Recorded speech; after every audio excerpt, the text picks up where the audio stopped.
Today we're taking a look at AFK Journey, which is brought to us by the creators of AFK Arena, and while AFK Journey is a sequel to AFK Arena, it's substantially different. So I want to say a big thank you to AFK Journey for sponsoring today's video. AFK Journey will be released in late March, so if it's something you're interested in when seeing this video, you can click the link down below, get signed up for the pre-registration to be ready when the game actually releases. So what is AFK Journey? Well, AFK Journey is an RPG game with AFK aspects to it, hence the name AFK Journey, right? So this right here is your AFK progress. This really determines a lot of the stuff you can do in the game. You can see right here in the battle mode section, I have these three locked. This is stage for 100, stage 800, and stage 166. I am currently on stage 64. However, earlier today I was on stage 20, so I'm not trying to brag, but I made some pretty significant progress over the last couple of hours. Whenever I logged in, I had essentially 16 hours worth of AFK rewards to collect, so I was able to jump in there and level up a lot of my heroes very, very quickly. Whoa, where'd I go? Well, guys, this is future me. I came in here and decided, you know, you probably want to see some of this AFK action, so I'm gonna go ahead and collect this. It's been 3 hours since I recorded the video, but I want to go ahead and collect that, get some rewards, and I want to jump into a battle, but in just a moment. So I'm gonna talk about this a little bit later in the video, but I'm gonna upgrade a few levels. It's gonna look kind of weird when you see the champions being upgraded back and forth, all that kind of stuff, but know that this is in the future, but in the past, okay? Either way, I want to show you this AFK battle real quick. So this is going to progress me further and further, give me more and more resources eventually, and allow me to get into higher level content. So what we have here is the grid style battle, which is pretty cool. So essentially, we can click the side little tab over here, see what the enemies are going to be targeting, and see what I'm going to be targeting as well. So here, this is what the enemies are going to be hitting. I have my tank champion right here in the front. I'll move these champions out of the way so you can see them. My tank's in the front, and my tank's about to take a beating. So we have everybody focusing on him. That's okay, because he's designed to take those hits. And then let's see what my champions are going to be hitting. Well, I want this lady in the back here to be attacking the side. That's fine. I want this hero to actually be boosting her. I believe her kit has a skill where she boosts allies' attack if they're adjacent or near her. So we have her right there. I have this little meerkat, Smokey and Meerky, I think the name is. But it's a healer, I believe. So they do like an AoE puddle thing. You'll see it in just a moment, but it's pretty interesting. And then I'll move this guy up as well, get him a little bit closer. Is this the best positioning? Probably not. But has it been working for me? Yes, it has indeed. So here we go, finishing out this match. Hopefully, going to progress me further into the AFK progression. Basically, I was gone for a little while, came back, clicked my rewards, and now I can continue progressing in these AFK stages. Now, that little animation you saw there, you can turn these off. Like, these are easily turn offable. You can have them play every single time. You can have them play on the first time you log in. You can have them never play. It's up to you. If you don't like seeing them, just turn them off. I know some people love seeing them. Some people don't like seeing them. So here we go. We finished that AFK stage. Different stages have different terrain, essentially. I guess obstacles. Some have walls. Some have various different things and different challenges. But this AFK stage, I'm hoping to just continue through and have some nice, solid, consistent progression. If you are way overpowered based on the champions you're going against, you can just auto battle and it'll get you through these stages. But guys, that's enough of me in the future. Let's get back to me in the past. Their hero leveling system and the gear system in this game, I'm a massive fan of. So when you jump into leveling up your heroes, you don't have to level up all of your heroes at the same time. So you have a huge hero pool, okay? You don't have to level up all of them individually. If you get a brand new hero, you don't have to come in, level it up, equip new gear, and then start trying them out in content. As soon as you get the champion, you're good to go, because your Hands of Resonance are a group of 5 heroes at the top that the lowest level is what everybody gets. So I come in here, take this guy up a few levels, and then we take this guy up a few levels to 47. I can't do it yet. I need a little bit more rewards, but you can see everybody down here is now level 46. But even further than that is their gearing system that I've actually never seen in a game before, and this is pretty cool as well. So instead of having individual gear for each one of your heroes, you actually have, I guess, class-based gearing. So here we have warrior gear, tank gear, marksman gear, mage, support, rogue. Each one of these you can forge and level them up a little bit. So we see here, we can forge this and get it higher. So we can, you know, kind of specialize in one class more than the other. But essentially, each one of your classes are going to have good progression, and as soon as you get a hero for that class, you're going to be able to throw them in content and use them without having to go and re-equip them with different gear, level them up, farm all kinds of resources for them. You can just throw them into content and use them the same day you get them, which is honestly super exciting for me. I've never seen a system like this before, where the gear is shared between the class versus the individual specific champion. So before we get into the map exploration, I want to show you guys the battle mode. So we have the Dream Realm here, which is a big boss. I've already used my fights for today, but essentially you build your team. It's kind of like clan boss. It's kind of like guild boss in different games, but it's a big boss. and we're just trying to do as much damage as we possibly can, place well, and if we can get the 100% damage dealt, we're gonna get the top reward. Unfortunately, I am not able to do that. My highest damage has been 72.6, but I will get 100% hopefully very soon. As you can see right here, there's a Snow Stomper, a Skyclops, Unknown Nightmare, so various different bosses, different mechanics for you to try out, different team comps, so on and so forth. So pretty cool stuff. I haven't dove too deep into that yet, but it does seem like something you could really dive into and really start to min-max. Then we have the Arena, which I'll jump into in a little while, and then the Honor Duel. This system is super, super interesting. Basically what it is it's a live arena. I'm not 100% certain if it's against all players or all bots or what it's going to be on global release, because this is the beta server, so there's not going to be as many players playing.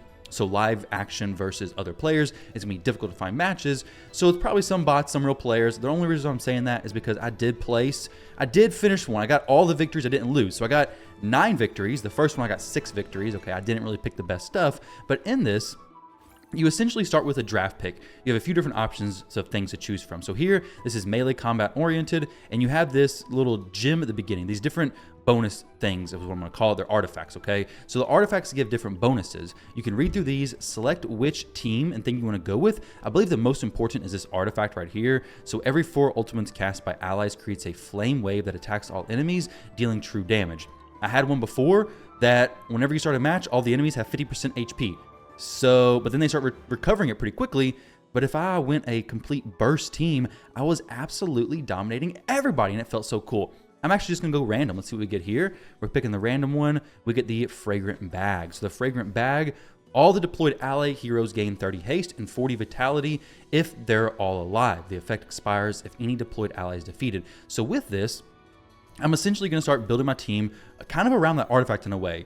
So it's more like sustainability, not so much quick damage, possibly. So all these heroes start at epic, but as I get dupes of them throughout this series of hopefully 9 matches, I can get them to higher and higher rarities and make them perform better and better. I'll show you guys one match very quickly. They don't take very long at all, but it is something outside of the AFK portion of the game where it's more grinding while you're away. This is something that you can jump into and have kind of more of like a dedicated focused session, like spend, you know, maybe a couple minutes actually doing this. However long you want to do, jump in here, grind out some matches, and you're gonna be good to go. I honestly don't know what all these champions do. We have some melee champions here and then a support champion there. So we picked 3 at first. We'll go ahead and throw those 3 champions in there. But not only is this a fun game mode to play, but it also lets you try out some heroes that you may not have access to otherwise. So if there's ever banners in the future that have boosted rates for specific heroes, now you know who you actually want to go for.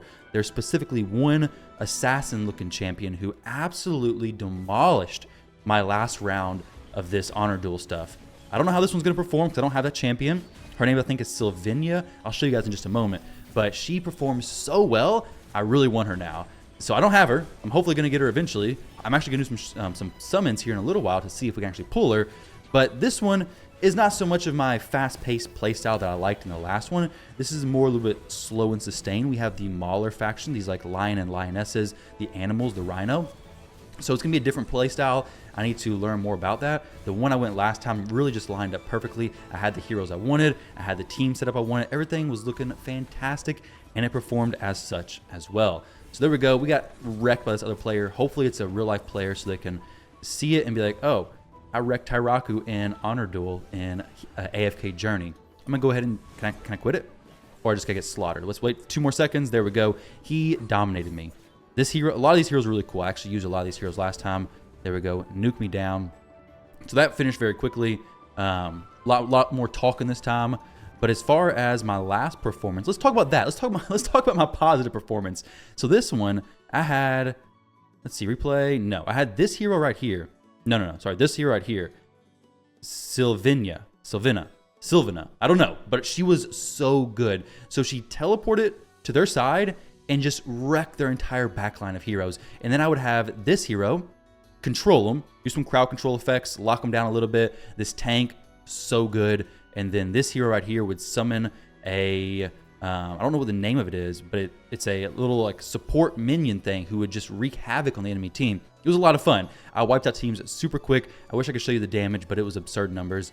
very, very enjoyable. Trying out champions that otherwise I wouldn't have access to. So speaking of battle, let's go ahead and jump in and do some battles. So the world, open world questing, it's very cool. It's very interesting stuff. This takes more time, and this is something you'll do over time. Let's actually go to the map and see where the current quest I have to do is at. We actually have all these waystones. So while the map is pretty big, you have all these waystones, so you can just quickly teleport between them. So we're gonna quickly teleport over here, and then I will just walk right over here to the quest right next to me.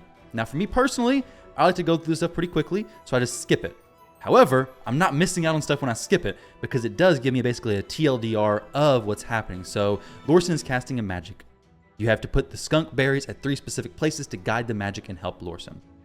There we go. So instead of hearing all the dialogue and missing the whole story, I can just skip it and still get some of the dialogue, because the story of this game does seem to be pretty rich, to be honest. The world seems very rich as far as the lore goes, and if you're somebody who's interested in that, it seems like a very solid addition to the game and something you're going to want to listen to. But for me, I'd really rather, get through the talking and get to the action. That's just me. So here, I can quickly skim through it. Okay, got it. Let's go on to the next thing. Let's actually get into some battles. So Lorson has found the entrance to the secret passage northwest at the foot of the mountain. It is guarded, though not heavily. You've still got a chance. I got a chance. Great. Well, the enemies have no chance. I can promise you that. Let's go look at the map. There we go. We're way up there. We can actually fast travel or auto path right now.